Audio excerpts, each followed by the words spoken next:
ADB 160, MP6 160, rear tire hugger. Tara, kabit na natin. Kailangan muna natin tanggalin tong dating rear tire hugger. Plug and play nga lang din pala to. Need lang natin ng size 10 at saka Allen wrench para dito, dalawa yan.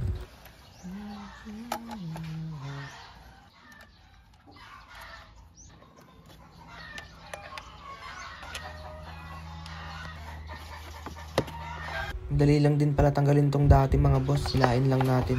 Ayan, ito yung stock. Ito naman yung bago, mas malaki. Matte black nga pala yung napili ko. Pero meron ding carbon sa yellow basket. Kita nyo naman yung pinagkaiba. Para malis yung putik na tatalsik pataas lalo kapag maulan. Sa pagkabit naman dito sa bago, papasok lang natin yan mga boss. Tapos ipasok natin yan sa butas.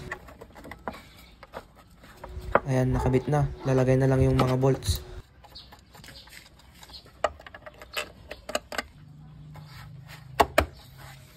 Literal na plug and play lang talaga. Wala nga pala side to, malayong malayo.